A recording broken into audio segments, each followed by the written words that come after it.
Shalom, selamat pagi. Puji nama Tuhan. Ya, kita boleh berkumpul kembali di tempat ini. Kita boleh bergereja kembali. Itu semua karena kemurahan Tuhan. Mari Bapak Ibu Saudara, saya mengundang Bapak Ibu Saudara untuk mengambil waktu sejenak. Kita mau menghadap Tuhan. Terima kasih Tuhan. Terima kasih Bapak. Buat hari yang indah ini Tuhan. Kau masih menyertai kami. Kau masih memberkati kami Tuhan.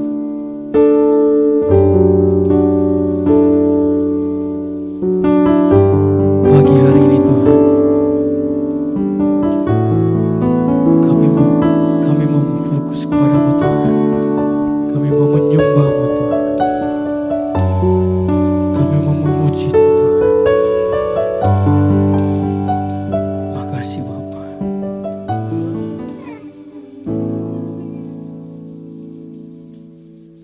Yesus.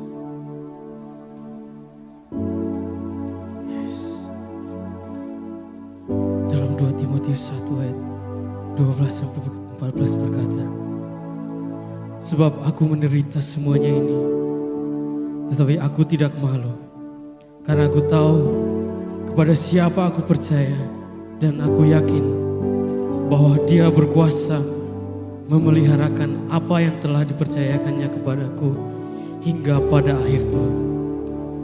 Peganglah segala sesuatu yang telah engkau dengar daripadaku sebagai contoh ajaran yang sehat, dan lakukanlah itu dalam iman dan kasih dalam Kristus Yesus. Terima kasih Tuhan.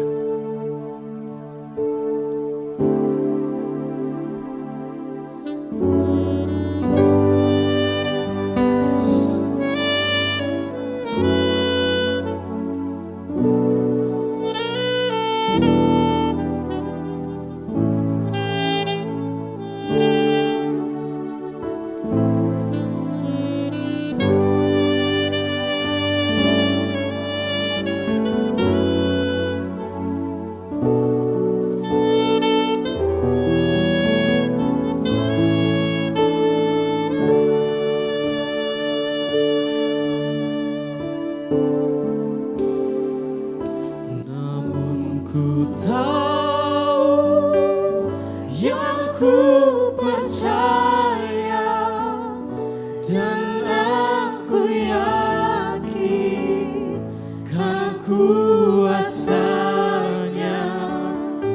Ia menjaga yang ku taruhkan hingga harinya kelak. Namun ku tahu yang ku percaya, dan aku yakin kan kuasanya. Ia menjaga yang ku taruhkan hingga harinya kelak. Saya undang Bapak Ibu Saudara untuk bangkit berdiri. Ku heran Allah mau memberi rahmat-Nya padaku, dan Kristus sudi menebus yang hina bagaiku. Namun ku tahu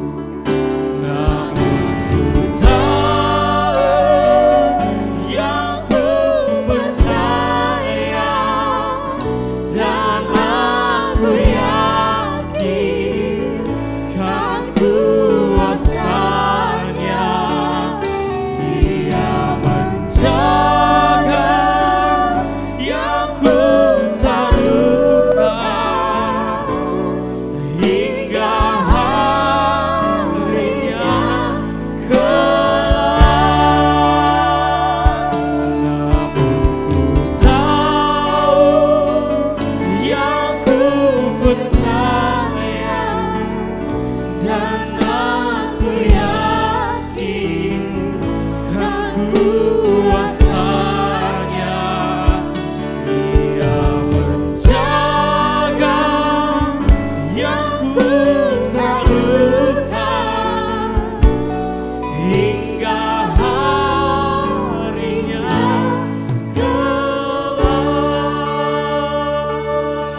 jiwaku pun tenang.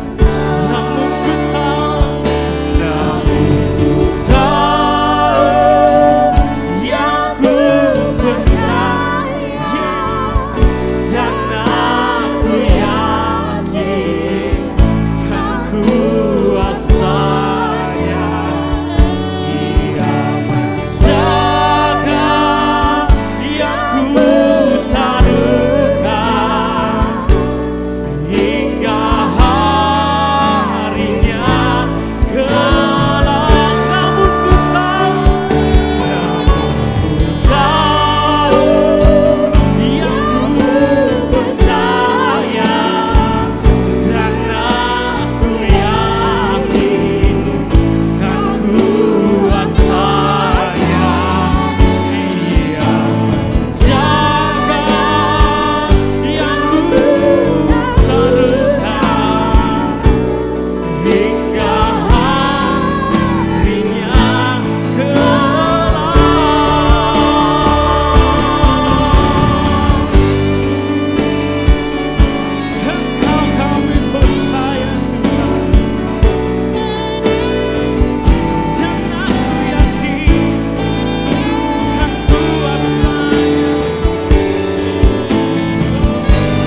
yang ku taruhkan hingga harinya kelak. Namun ku tahu yang ku percaya dan aku yakin kan kuasanya jaga yang ku taruhkan hingga harinya kelak, hingga harinya kelak, hingga harinya kelak, hingga harinya kelak, hingga harinya kelak.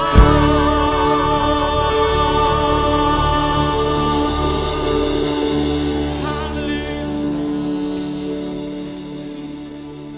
Benar Tuhan, hanya Engkau yang kami percaya Tuhan, hanya Engkau yang kami yakin dalam hidup kami. Engkau yang sanggup memulihkan kami. Benar Tuhan. Yes.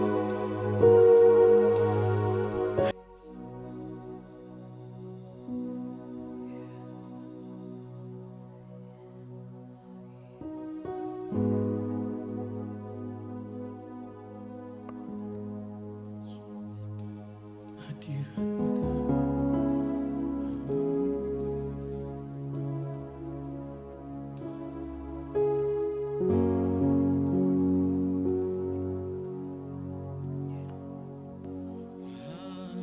Hadirat-Mu Tuhan, ku rasakan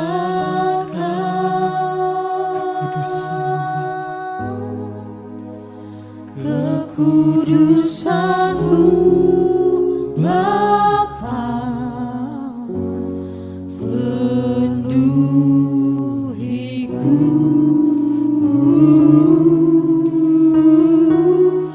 Ku rindu selalu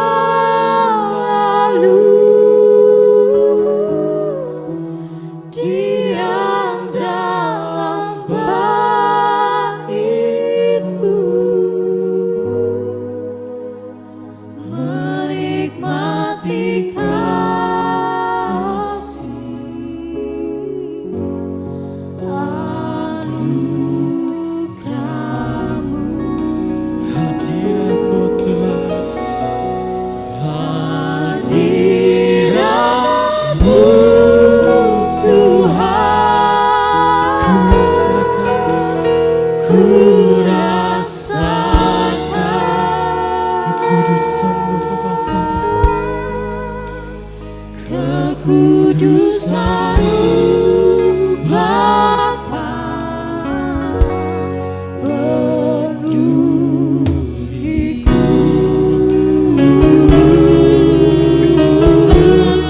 Ku rindu selalu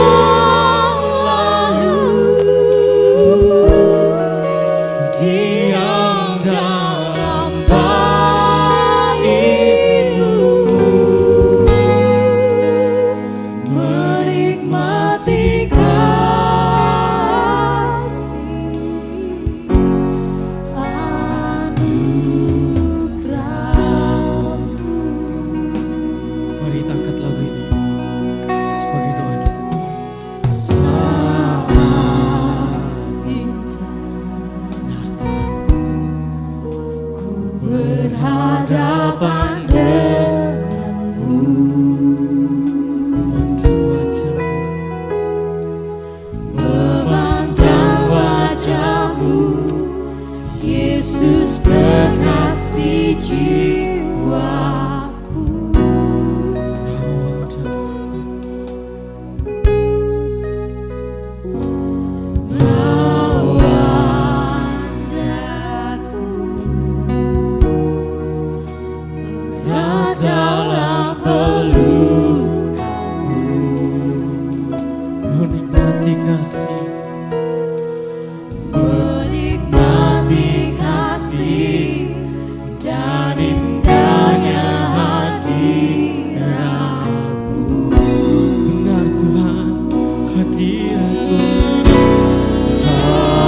kehadiran-Mu Tuhan, ku rasakan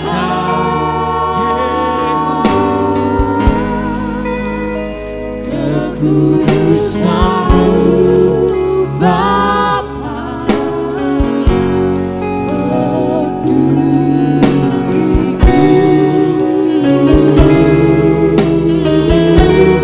ku rindu selalu diam dalam bait-Mu, menikmati Anugerah-Mu,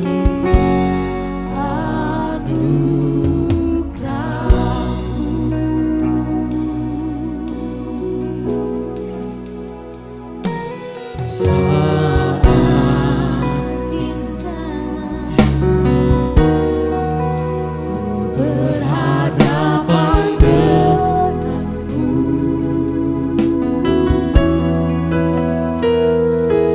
memandang wajah-Mu, Yesus kekasih jiwaku.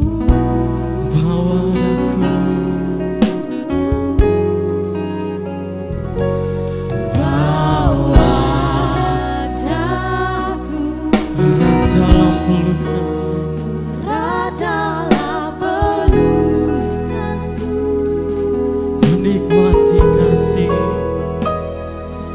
menikmati kasih dan indahnya hati.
mendengar semuanya itu, banyak dari murid-murid Yesus yang berkata, "Perkataan ini keras, siapakah yang sanggup mendengarkannya?"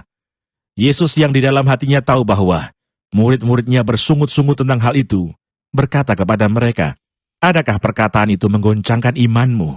Dan bagaimanakah jikalau kamu melihat Anak Manusia naik ke tempat di mana ia sebelumnya berada? Rohlah yang memberi hidup, daging sama sekali tidak berguna. Perkataan-perkataan yang kukatakan kepadamu adalah roh dan hidup, tetapi di antaramu ada yang tidak percaya." Sebab Yesus tahu dari semula siapa yang tidak percaya dan siapa yang akan menyerahkan dia. Lalu ia berkata, "Sebab itu telah kukatakan kepadamu, tidak ada seorang pun dapat datang kepadaku kalau Bapa tidak mengaruniakannya kepadanya." Mulai dari waktu itu, banyak murid-muridnya mengundurkan diri dan tidak lagi mengikut dia. Maka kata Yesus kepada ke-12 muridnya, "Apakah kamu tidak mau pergi juga?" Jawab Simon Petrus kepadanya, "Tuhan, kepada siapakah kami akan pergi? Perkataanmu adalah perkataan hidup yang kekal, dan kami telah percaya dan tahu bahwa Engkau adalah yang kudus dari Allah." Shalom, selamat hari Minggu Bapak Ibu yang dikasihi Tuhan. Sebelum kita mulai dengan firman Tuhan, mari kita berdoa. Bapa di surga, terima kasih buat hari yang baik ini. Kami mengucap syukur Engkau menyertai kami dan menolong kami. Kami bisa bersekutu dengan Engkau. Dan saat ini Tuhan, kami mau merenungkan firman Tuhan. Biar Roh Kudus menolong kami dalam perenungan kami, sehingga kami boleh bertemu dengan Engkau di dalam kebenaran-Mu, dan kami boleh dikuatkan oleh kebenaran-Mu, dan kami juga boleh diberikan kekuatan untuk menghidupi kebenaran firman-Mu dalam hidup kami. Sehingga kami menjadi murid-murid yang taat dan setia kepadamu Tuhan, dalam keadaan apapun yang dunia bawa dalam hidup kami. Tolong kami ya Roh Kudus, dalam nama Yesus. Haleluya. Amin. Bapak Ibu yang dikasihi Tuhan, kita sampai pada bagian terakhir dari serial Yohanes pasal 6. Bagi Bapak Ibu yang baru pertama kali bergabung dengan channel Shine Jogja, saya sarankan untuk menyimak khotbah-khotbah sebelumnya dalam 3 minggu terakhir, di mana saya membahas dari Injil Yohanes pasal yang ke-6. Hari ini kita membahas dari Yohanes pasal 6 ayat 60-69 yang sudah dibacakan tadi. Dan tema hari ini adalah perkataan hidup yang kekal. Bapak yang dikasihi Tuhan, minggu yang lalu kita sudah membahas ketika Yesus bicara tentang daging dan darahnya. Yesus memprovokasi para pendengarnya, terutama para pemuka agama Yahudi, dengan mengatakan bahwa untuk memperoleh hidup yang kekal, mereka harus makan daging dan minum darahnya. Perkataan Yesus ini mengganggu para pemimpin agama dan mereka tidak bisa menerimanya. Tapi Yesus tidak menghentikan pengajarannya yang provokatif itu. Dia menegaskan dengan mengganti kata phage yang berarti makan dengan kata tragon yang berarti mengunyah. Makan dagingku, mengunyah dagingku, dan minum darahku. Dan kita sudah merenungkan minggu yang lalu bagaimana mengikuti Yesus, menjadi satu dengan Yesus, artinya menjadi satu dalam pengorbanannya bagi kita. Dan kita pun mau meneladani ajaran dan teladan Yesus itu dalam hidup kita. Dan hari ini di Yohanes pasal 6 ayat 60 kita bisa melihat bagaimana reaksi murid-murid terhadap perkataan-perkataan Yesus yang dia sampaikan kepada mereka. Kalau minggu yang lalu kita membaca yang bereaksi adalah para pemuka agama Yahudi, maka dalam perikop ini kita melihat ini adalah reaksi dari murid-murid Yesus. Apa yang mereka katakan kepada Yesus tentang perkataan-perkataan Yesus itu? Di ayat 60 kita bisa baca, sesudah mendengar semuanya itu, banyak dari murid-murid Yesus yang berkata, "Perkataan ini keras, siapakah yang sanggup mendengarkannya?" Dan Yesus mengetahui bahwa murid-murid bersungut-sungut tentang hal itu. Kata bersungut-sungut yang dipakai di sini adalah kata yang sama dengan bersungut-sungut yang dipakai dalam Septuaginta ketika membicarakan tentang umat Israel di padang gurun bersungut-sungut setiap kali mereka memperoleh masalah. Dan kita bisa lihat Bapak Ibu, Yesus menyampaikan kebenaran, dan karena kebenaran yang disampaikan itu, murid-murid mengatakan, perkataan ini keras. This is hard saying. Ini pengajaran yang terlalu keras. Bukan hanya mereka mengatakan perkataan ini keras, mereka telah menghakimi dengan mengatakan siapa yang dapat menerimanya. Artinya mereka menilai pengajaran Yesus sebagai pengajaran yang tidak bisa diterima, unacceptable, pengajaran yang terlalu keras, pengajaran yang terlalu ekstrim mungkin. Hari-hari ini gereja Tuhan memang harus berjaga-jaga terhadap pengajaran-pengajaran sesat. Oleh karena itu ada banyak seminar yang membahas tentang pengajaran-pengajaran yang menyimpang, pengajaran-pengajaran yang ekstrim, pengajaran-pengajaran yang tidak sesuai dengan firman Tuhan. Dari minggu yang lalu kita bisa melihat para pemimpin agama telah menolak perkataan-perkataan Yesus. Hari ini bukan hanya para pemimpin agama yang memang selalu kritis dan berseberangan dengan Yesus, tapi juga murid-murid, orang-orang yang mengikuti Yesus mengatakan hal yang sama. Perkataan ini keras. Siapakah yang dapat menerimanya?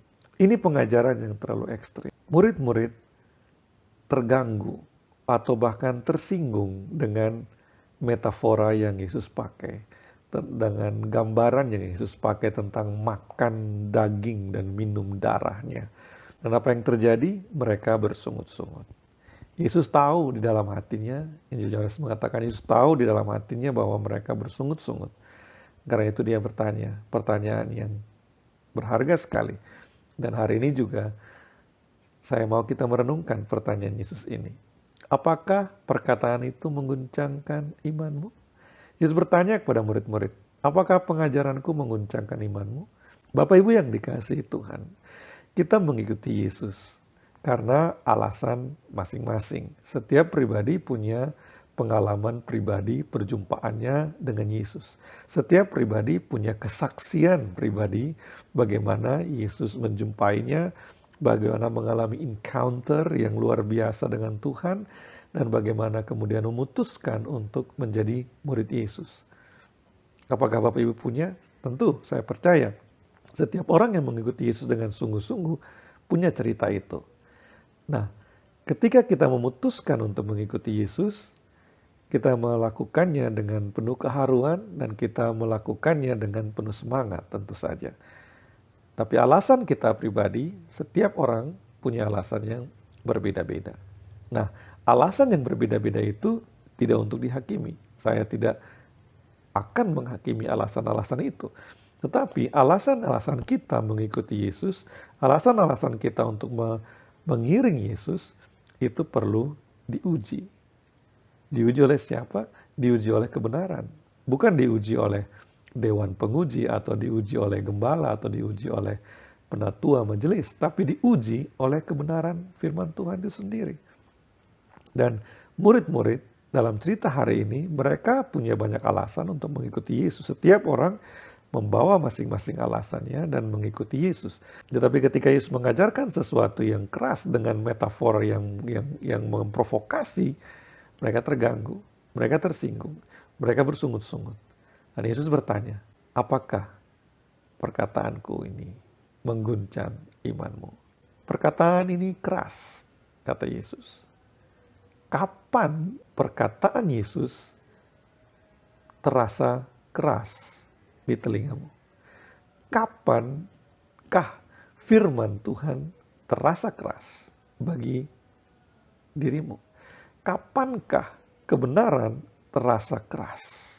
Bapak Ibu, perlu merenungkan ini. Ketika kita mau mengikuti Yesus, kita punya alasan masing-masing.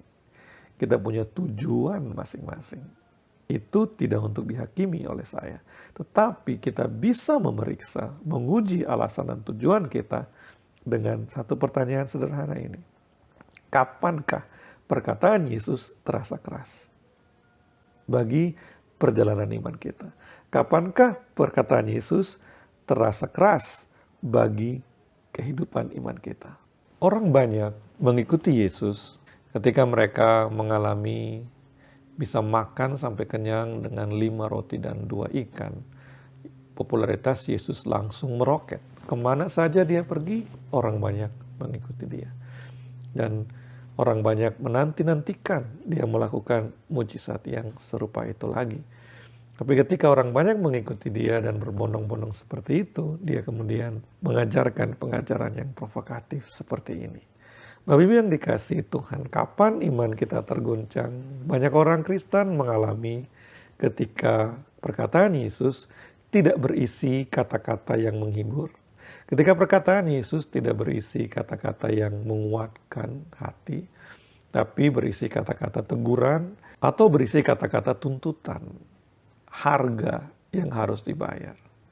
Ketika berjalan bersama Yesus menuntut suatu harga untuk dibayar, banyak orang kemudian terguncang imannya.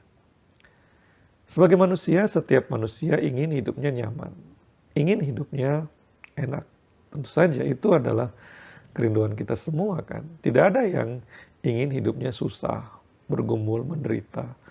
Semua mau hidupnya setidaknya bisa tenang, hati tidak khawatir dengan soal-soal penghidupan. Dan karena itu kemudian manusia bekerja keras dengan hidupnya. Dan ketika bertemu dengan Yesus, orang banyak melihat mujizat Yesus memberikan makanan kepada mereka, memberikan kesembuhan kepada yang sakit. Mereka melihat Yesus sebagai sebuah solusi untuk persoalan-persoalan penghidupan. Karena itu mereka berbondong-bondong mengikuti Yesus. Tapi kemudian ketika Yesus mulai berbicara yang berbeda dengan apa yang mereka nanti-nantikan, mereka mulai merasa ini keras. Bukan hanya merasa ini keras, tapi merasa terguncang. Merasa terguncang oleh perkataan-perkataan Yesus. Dan murid-murid yang bersungut-sungut ini bukan hanya terguncang imannya, di ayat selanjutnya kita bisa lihat mereka meninggalkan Yesus. Dan murid-murid yang terganggu dengan perkataan-perkataan Yesus ini, bukan hanya mereka terguncang imannya, kalau kita baca sampai ayat 66 kita akan lihat, mulai dari itu banyak murid-murid kemudian mengundurkan diri dan tidak lagi mengikuti Yesus. Tapi Bapak Ibu yang dikasihi Tuhan, saya mau kita lihat dengan seksama, setelah Yesus tahu bahwa murid-murid ada yang bersungut-sungut, dia bertanya di ayat 61, adakah perkataanku ini mengguncang imanmu? Dan di ayat 62, apa yang Yesus lakukan? Yesus tidak memberikan apology, Yesus tidak memberikan permintaan maaf. Yesus tidak bilang, oh maaf ya, kalau kata-kataku itu membuat kalian terguncang. Maksudku begini loh, nggak gitu maksudku, aku nggak bermaksud untuk mengguncang iman kalian. Yesus nggak bicara seperti itu. Di ayat 62, Yesus mengatakan, bagaimanakah jikalau kamu melihat anak manusia naik ke tempat di mana ia sebelumnya berada? Di ayat 61 Yesus bertanya, kalian terguncang? Lalu di ayat 62 dia bilang, bagaimana kalau kamu melihat anak manusia naik ke tempat di mana ia sebelumnya berada? Dengan kata lain Yesus bilang begini, perkataan yang tadi mengguncang imanmu? Oh itu belum apa-apa. Gimana nanti kalau kamu melihat aku naik ke tempat di mana aku berada? Di ayat 62 ini ada yang mengatakan Yesus maksudnya adalah nanti dia naik ke surga. Tapi ada juga yang memahami ini, Yesus bicara tentang kayu salib. Bagaimana nanti kalau aku dipaku di kayu salib? Kalau baru begini aja kalian sudah terguncang, bagaimana nanti dengan salib? Wow. Dan Yesus kemudian melanjutkan dan mengatakan, rohlah yang memberi hidup. Daging sama sekali tidak berguna. Perkataan-perkataan yang kukatakan kepadamu adalah roh dan hidup. Perkataan-perkataan Yesus adalah roh dan hidup. Kata daging yang menarik di dalam Injil adalah kalau Yesus memakai kata daging, flesh, kalau itu ditujukan pada dirinya, maka itu positif.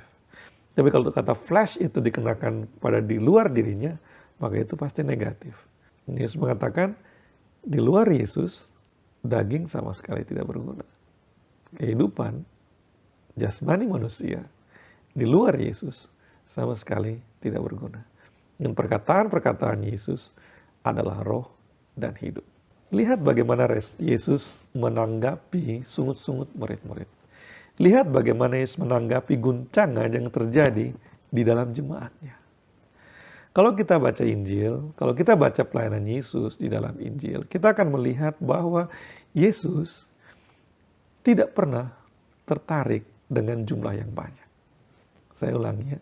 Kalau kita mempelajari kehidupan pelayanan Yesus dalam Injil, kita akan melihat bahwa Yesus tidak pernah tertarik dengan jumlah yang besar. Ini beda sekali dengan pelayanan-pelayanan kita hari-hari ini. Jumlah sudah menjadi sesuatu yang sangat penting. Sehingga banyak yang mau melakukan apa saja, atau bahkan dibikin list strategi-strategi apa saja untuk menambahkan jumlah, kuantitas. Target pertumbuhan gereja adalah target jumlah, angka. Yesus tidak pernah tertarik dengan angka-angka. Ketika terjadi guncangan di dalam jemaatnya Yesus, dia tidak berusaha untuk mempertahankan jumlah yang ada, tapi dia menegaskan persoalannya. Persoalannya ada di sini. Bapak Ibu bisa paham? Kalau di dalam gereja kita ada guncangan karena ada pengajaran yang mengganggu, kita harus lakukan sesuatu tentu saja. Kita harus mengidentifikasi guncangan itu. Dan kemudian kita harus melakukan sesuatu. Tapi, banyak kali strategi yang kita lakukan itu adalah tujuan akhirnya adalah mempertahankan jumlah. Sedapat-dapatnya, pengajaran yang keras tidak membuat jumlah berkurang. Sedapat-dapatnya, kontroversi, guncangan tidak membuat jumlah berkurang. Atau bahkan kita mengidentifikasi potensi-potensi guncangan, potensi-potensi kontroversi yang harus dihindarkan. Termasuk di dalamnya tema-tema khotbah. Tema-tema khotbah yang perlu dihindarkan supaya tidak membuat guncangan di dalam jemaat. Karena orientasinya memang adalah mempertahankan jumlah, menambah jumlah. Kalau kita lihat Yesus berbeda sama sekali. Orientasi Yesus bukan menambah jumlah. Luar biasa orang banyak berbondong-bondong mengikuti Yesus. Tapi bukan itu yang menjadi fokus Yesus. Yang menjadi fokus Yesus adalah kebenaran disampaikan. Yang menjadi fokus Yesus adalah dia menuntaskan misinya di dunia ini. Sehingga ketika murid-murid bersungut-sungut, dia tidak berusaha menenangkan hati mereka yang bersungut-sungut. Tapi dia malah menegaskan, masalahmu ini loh. Kalau itu dilakukan di dalam gereja di Indonesia, mungkin pendetanya udah, ya nggak tahu lah ya. Bapak Ibu yang dikasihi Tuhan, itu yang Yesus lakukan. Yesus tidak berusaha menenangkan mereka yang bersungut-sungut, tapi dia menegaskan persoalannya apa. Dia mengatakan, dialah roh dan hidup. Perkataan firman-Nya, perkataan Yesus. Perkataan dan firman itu sama ya. The words of Jesus. Perkataan Yesus, firman Yesus adalah roh dan hidup. Masalahnya, apa yang Yesus tunjukkan? Masalahnya adalah kamu tidak percaya. Wow, ini agak keras Bapak Ibu. Ini harus direnungkan benar-benar. Kenapa? Tadi kan saya tanya, kapan perkataan-perkataan Yesus mengguncang imanmu? Kapan perkataan-perkataan Yesus terasa keras bagimu? Ini jawabannya. Perkataan-perkataan Yesus terasa keras, mengguncang ketika kita tidak percaya. Ketika kita tidak percaya. Mungkin kita nggak bilang, aku nggak percaya. Tapi hati kita menolaknya. Nggak mau yang itu. Ketika itu, perkataan-perkataan Yesus terasa keras. Jadi, supaya tidak terguncang, supaya tidak terasa keras, percayalah. Jalan hidup murid Yesus adalah jalan menyangkal diri, pikul salib. Itu belum berubah sampai hari ini juga. Pikul salib gak diganti dengan pakai kalung salib. Menyangkal diri, pikul salib, dan ikut aku. Karena itu, ketika kita mau mengikuti Yesus, kita harus menyiapkan diri kita untuk mendengar kata-kata salib. Kita harus menyiapkan diri kita untuk mengalami salib. Wow. Berat ini Pak. Haleluya. Bapak yang dikasihi Tuhan, di ayat 65 Yesus mengatakan, sebab itu telah kukatakan kepadamu, tidak ada seorang pun dapat datang kepadaku kalau Bapa tidak mengaruniakannya kepadanya. Mengikuti Yesus, menjadi murid Yesus adalah kasih karunia. Dan ayat 66, mulai dari waktu itu, banyak murid-muridnya mengundurkan diri dan tidak lagi mengikuti Dia. Wow, terguncang dong Yesus. Kalau hari ini itu yang terjadi di gereja kita, terguncang dong kita. Banyak, dikatakan banyak, Bapak Ibu, bukan sedikit, bukan satu dua. Mulai dari itu banyak murid-muridnya mengundurkan diri dan tidak lagi mengikuti Dia. Harus introspeksi nih Yesus, gimana ini? Majelis mungkin akan ribut gitu. Kita harus introspeksi nih gara-gara kata-kata Yesus yang terlalu keras. Ini perenungan yang berharga. Bagi kita sebagai jemaat Tuhan, bagi kita sebagai pelayan Tuhan. Dan Yesus kemudian berkata kepada 12 muridnya, the 12, apakah kamu tidak mau pergi juga? Formulasi dari kalimat tanya ini adalah kalimat yang sebenarnya kalimat yang tidak membutuhkan jawaban. Yesus bilang, kamu gak mau pergi juga kan? Apakah kamu tidak mau pergi juga? Yesus bilang kepada 12 orang murid. Saya kira Yesus memang fokus dengan pelayanannya, dengan misinya. Tapi di sekitar Yesus ada murid-murid. Dan saya kira murid-murid terguncang ketika banyak orang, banyak murid mengundurkan diri dan tidak mengikuti Dia. Yang ribut seringkali majelisnya, bukan pendetanya. Atau pengerjanya yang ribut. Wah, ini banyak yang mundur nih Pak. Bapak Ibu yang dikasihi Tuhan, Yesus selalu bertanya kepada 12 orang murid ini, apakah kamu tidak mau pergi juga? Pertanyaan Yesus ini pertanyaan yang berharga bagi kita juga hari ini. Apa yang mengguncang iman kita? Apa yang membuat kita berpikir untuk mau meninggalkan Yesus? Yesus bertanya kepada murid-murid, bagaimana dengan kalian? Apakah kalian tidak mau pergi juga? Sebenarnya pertanyaan Yesus ini menyiratkan sesuatu yang lebih dalam. Yesus bertanya, bagaimana dengan kalian? Apa yang kalian cari dari aku? Bagaimana dengan kalian? Apa tujuanmu mengikuti aku? Bagaimana dengan kalian? Apa yang kalian harapkan dari diriku? Ekspektasi kalian dariku apa? Dan Simon Petrus berdiri, berbicara, menjadi suara bagi murid-murid yang lain. Ada yang mengatakan begitu, ada yang juga mengatakan Simon Petrus memberi suara kepada murid-murid yang lain. Karena jawaban Simon Petrus ini, murid-murid yang lain kemudian dikuatkan. Apa yang Petrus katakan? Tuhan, kepada siapakah kami akan pergi? Perkataanmu adalah perkataan hidup yang kekal. Dan kami telah percaya dan tahu bahwa Engkau adalah yang kudus dari Allah. Kami mau pergi kemana Tuhan? Perkataanmu adalah perkataan hidup yang kekal.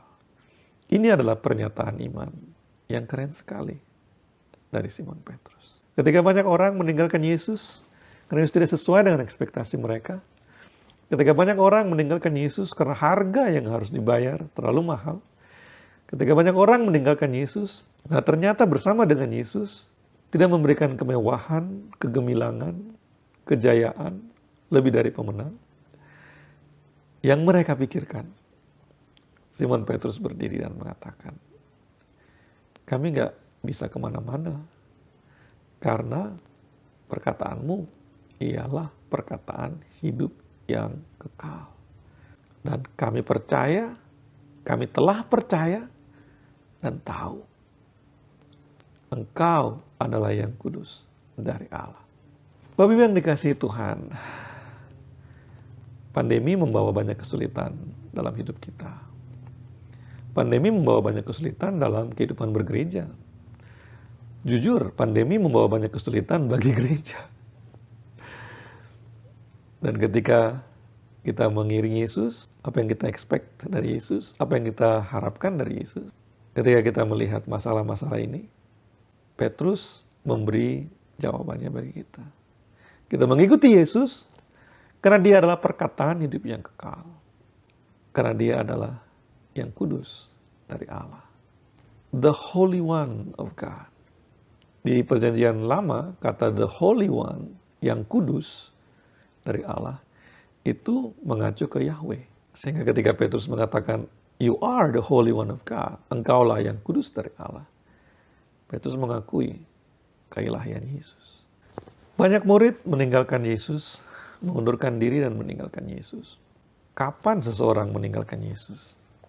Ketika tidak dapat menerima salib. Ketika tidak dapat menerima pengajaran salib, Yesus ditinggalkan. Yesus mengatakan, gak ada yang bisa datang kalau bukan Bapa yang memberikan. Kasih karunia, Bapak Ibu. The secret of grace adalah, the true secret of grace is the cross. Rahasia sesungguhnya dari kasih karunia adalah salib. Tanpa menerima pengajaran salib, engkau tidak bisa menerima kasih karunia. Haleluya.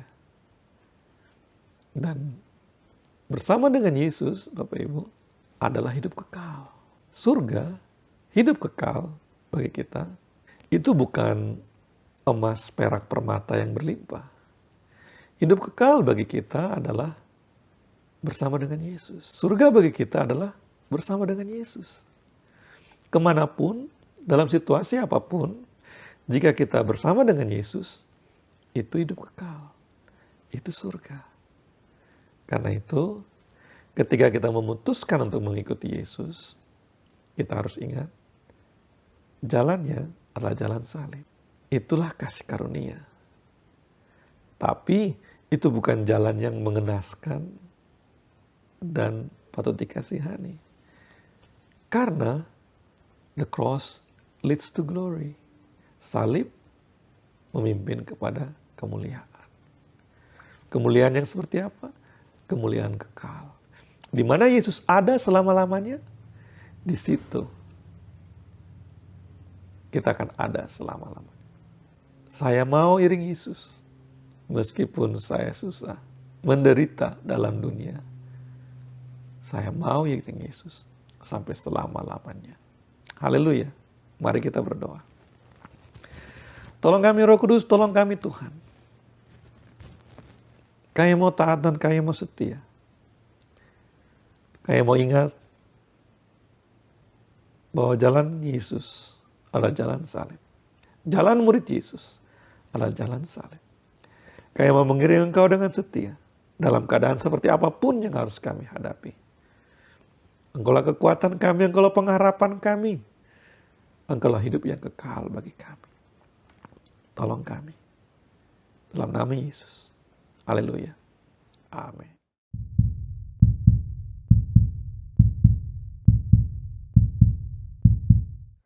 Bapak Ibu yang dikasihi Tuhan, kita akan membawa persembahan kita. Bapak Ibu bisa memberikan persembahan lewat transfer ke rekening gereja yang ada di Bank BRI, Bank BCA, ataupun lewat PayPal Shine Jogja.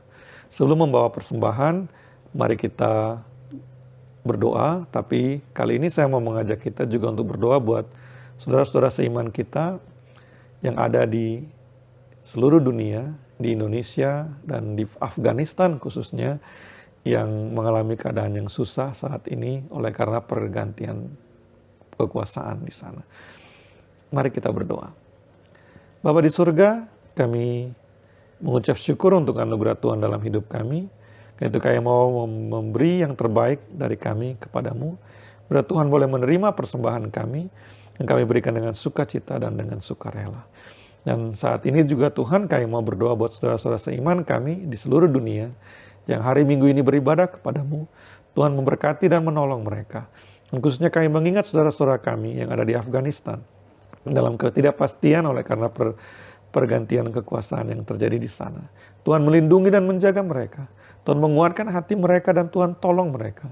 Sehingga keselamatan mereka tetap terjaga dan mereka tetap mengingat Kristus yang telah mati di kayu salib bagi mereka.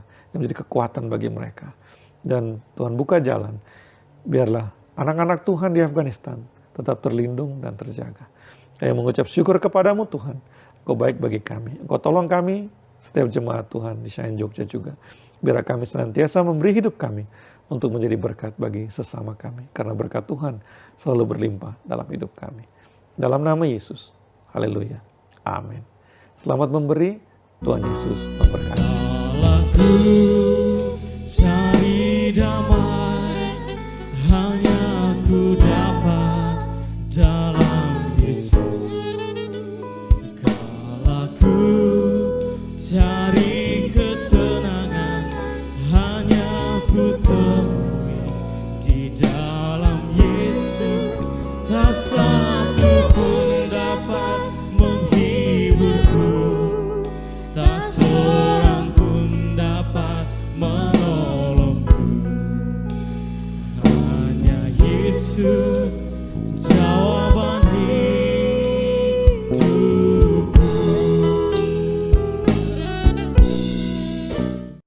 Ya, puji nama Tuhan, kita sampai ke penghujung ibadah kita. Saya mengundang jemaat Tuhan untuk bangkit berdiri. Kita akan menyanyikan janji iman kita, Call of God.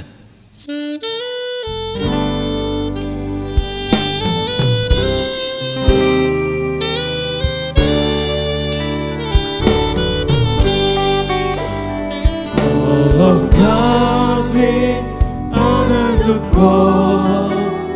Lord, we go wherever you say. Where you lead, come, pain or pleasure, we will follow you every day.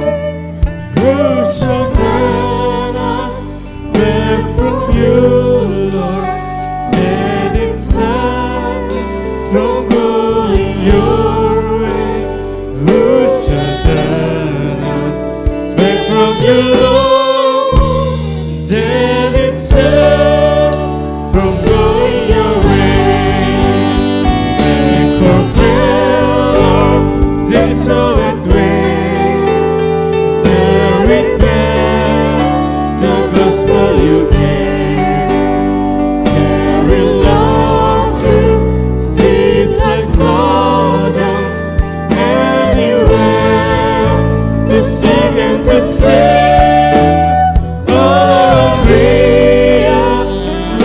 To be Lord in the joy, obeying yourself, oh, agree, to be Lord in the joy, obeying yourself.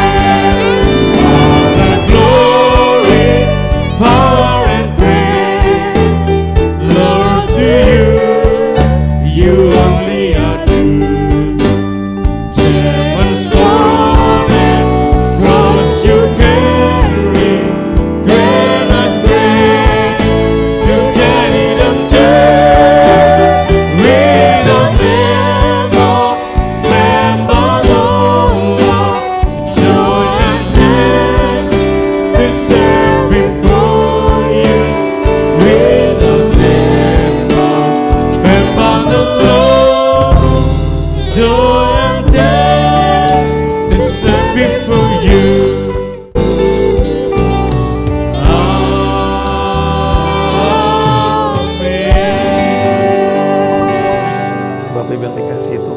Sampai pada penghujung ibadah kita, angkat tanganmu dan terimalah berkat Tuhan. Tuhan memberkati engkau dan melindungi engkau. Tuhan menyinari engkau dengan wajahnya dan memberi engkau kasih karunia. Tuhan menghadapkan wajahnya kepadamu dan memberi engkau damai sejahtera. Damai sejahtera Allah Bapa di tempat yang maha tinggi. Damai sejahtera yang melampaui segala akal manusia. Kasih yang sempurna dalam Kristus Yesus. Kasih yang tanpa syarat, kasih yang tanpa batas. Dan pertolongan dari Roh Kudus. Pertolongan yang tidak putus-putusnya. Memberkati hidup kita semua. Dan sekarang ini sampai selama-lamanya. Sampai Maranatha Tuhan Yesus datang kembali. Berkat Tuhan mengalir dalam hidup kita. Dan menjadikan kita berkat bagi sesama kita. Kita menutup dengan berdoa. Seperti yang Tuhan Yesus ajarkan kepada kita. Bapa kami yang di surga. Dikuduskanlah namamu. Datanglah kerajaanmu. Jadilah kehendakmu demi seperti di surga. Berikanlah kami pada hari ini makanan kami yang secukupnya. Dan ampunilah kami akan kesalahan kami. Seperti kami juga mengampuni orang yang bersalah kepada kami. Dan janganlah bawa kami dalam pencobaan. Lepaskanlah kami daripada yang jahat. Karena Engkau yang punya kerajaan, kuasa dan kemuliaan sampai selama-lamanya. Amin. Haleluya. Tuhan Yesus memberkati kita semua. Au tunggal lama tuak, Au tunggal lama Tuhan, lo sadonaneu. Au tunggal lama Tuhan, au tunggal lama Tuhan, lo sadonaneu.